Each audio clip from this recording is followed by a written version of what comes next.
اهلا بيكم في مطبخ سوزي. ازيكم يا حبايب قلبي؟ عاملين ايه؟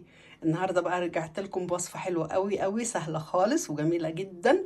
بمكونات بسيطه خالص، حبه رز على حبه عدس. هنعمل الكشري الاسكندراني بطريقه سهله خالص، وطبعا دي الطريقه الاصليه بما اني اسكندرانيه يا جماعه.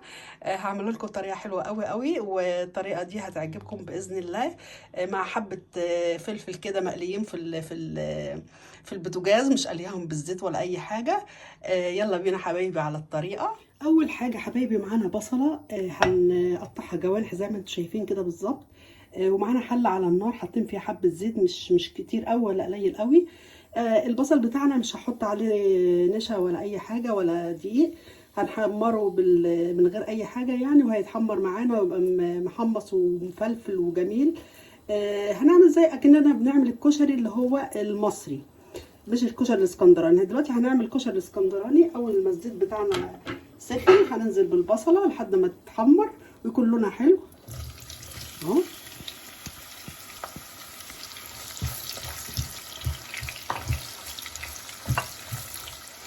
عشان الزيت يا حبايبي احنا بنعمل الحركه دي اول حاجه ليه؟ لان احنا هناخد الزيت ده هو اللي هنعمل فيه الكشري بتاعنا.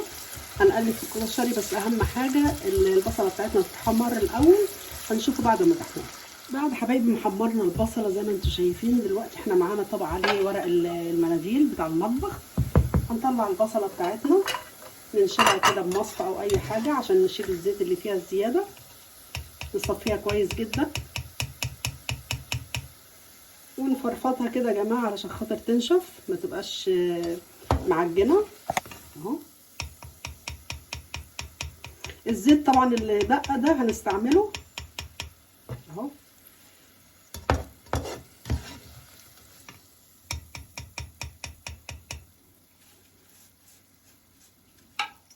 بعد حبايبي ما شلت البصل زي ما انتم شايفين كده، فرفطناه عشان يبقى متحمر ومتحمص كده ومفرفط، ما يبقاش متعجن. معانا كوبايه من الرز وحطينا عليها نص كوبايه من العدس، قلبتهم مع بعض كويس جدا وغسلتهم وصفيتهم طبعا من الميه. دلوقتي هننزل بيهم بقى على الزيت بتاعنا. اهم حاجه يا جماعه نغلف العدس والرز كويس جدا مع بعض لحد ما يتغلفوا كده اهوت، عشان خاطر يبقى العدس بتاعنا او الكشري بتاعنا متفلفل وحلو. هنقلبهم كده مع بعض لحد يعني ما يتغلفوا كويس قوي بالزيت. والحركه دي هي اللي هتخلي الرز بتاعنا او الكشري بتاعنا يبقى مفلفل، ما يبقاش معجن ولا اي حاجه. هقلبه حوالي 5 دقايق وارجع لكم تاني. وكده حبايبي بعد ما قلبت الرز مع العدس كويس جدا قيمه يعني حوالي 5 دقايق كده، لحد ما العدسيه بتاعتنا زي ما انتم شايفين كده بدل ما كانت لونها برتقاني بقت لونها اصفر، لانها يعني اتقلبت كويس جدا واتغلفت بالزيت عشان ما تعجنش معانا العدس يا جماعه مع الرز، يبقى باين كده الواحده بوحدتها. كميات دي حبايبي طبعا حسب الرغبه. يعني انا عملت كوبايه رز يبقى عملت عليها نص كوبايه عدس، كوبايتين رز يبقى كوبايه عدس. دي حاجه ترجع لكم حسب ما انتم حابين. دلوقتي انا معايا ميه في الكاتل مغلياها، ومعايا مكعبين ماجي هنفركهم كده. الماجي دي طبعا صيامي نباتي، ماجي خضار مش فطاري يعني، عشان احنا عاملين النهارده الكشري بتاعنا صيامي مش فطاري يعني. هنحط عليهم حبه كمون ونقلبهم مع بعض برضه شويه. وزي ما قلت لكم انا كنت غاليه ميه في الكاتل، ميه مغليه. قلبناهم مع بعض كده. اهم حاجه نطمن او نتاكد ان الماجي بتاعنا داب. دلوقتي حبايبي هنحط بقى الميه، احنا قلبناه كده كويس مع بعض. هنحط الميه المغليه. الميه طبعا بتكون فوق الرز والعدس، اكننا بنسوي رز عادي، بتبقى فوق الرز كده قيمه عقل الصباع او سنتي. طبعا البخار طلع وبهدل الدنيا. انا مش عايزه اكتر الميه قوي يا جماعه عشان الرز بتاعنا ما يعجنش او الكشري بتاعنا ما يعجنش. بس كده هقفله بس عشان البخار ده طبعا. كده هنحط حبه ميه، بس انا قفلت شويه كده عشان خاطر البخار بهدل الدنيا. هنحط حبه ميه تاني، يعني الميه كده قليله اهو زي ما انتم شايفين كده حبايبي، لحد ما الميه بتاعته تتشرب على العالي، وبعدين نوطي عليه كاننا بنسوي رز بالظبط.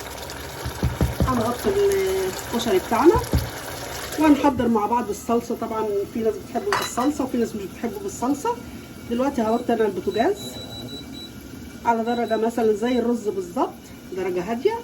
هنشوف نعمل مع بعض الصلصه. دلوقتي حبايبي معانا حله على النار، حله صغيره حطينا فيها حبه زيت برضو عشان نعمل دلوقتي الصلصه اللي هتتحط على الكشري للناس اللي بتحب. لو مش بتحب حطينا معلقه من الثوم،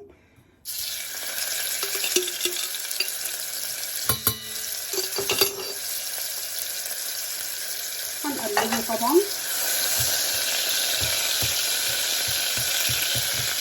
في النار.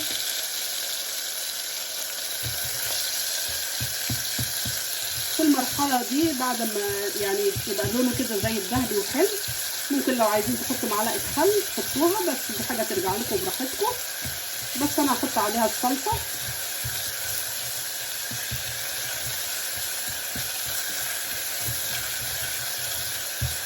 يا دوبك كده، بس يتقلب تقلبتين ما نخليش يحمر.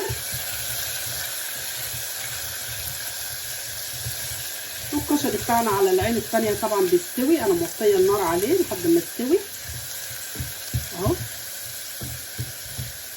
بعد حبايبي ما خدت اللون الجميل ده، ما نحمرهاش قوي يا جماعه عشان ما تتمررش وتبقى طعمها مش حلو. هنحط بقى الصلصه بتاعتنا، ممكن صلصه فريش، لكن دي صلصه انا بجيبها معلبات بتبقى حلوه قوي. نحط شويه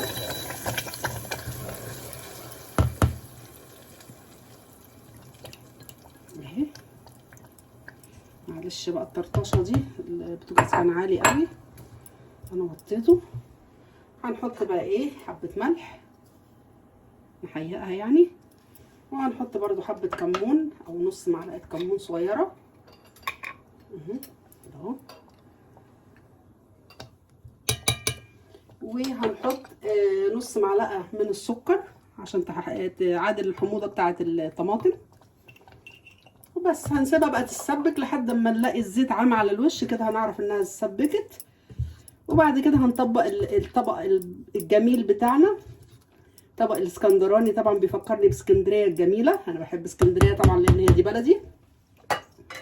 هنغطي عليها وانا موطيه ونرجع نشوف هنعمل مع بعض. دلوقتي حبايبي زي ما انتم شايفين، طبعا بقول للبنات اللي هم الصغيرين اللي لسه بيتعلموا عشان يعرفوا ان الصلصه بتاعتنا اتسبكت ولا لا. بصوا منظر الزيت اللي عايم على الوش كده، دي كده معناها انها اتسبكت خلاص. والكشري بتاعنا كمان استوى، هوريهولكم برضو مفلفل وجميل جدا بجد في منتهى الجمال.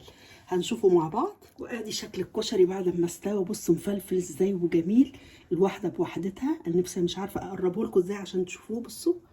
بصوا الجمال، مفلفله الرزايه مش معجنه ولا العدسايه معجنه ولا اي حاجه، الواحده بوحدتها. والعدس باين برضو كانه يعني مفلفل خالص وجميل جدا جدا. هنغرف الطبق يا حبايبي ونشوف الشكل النهائي بتاعه.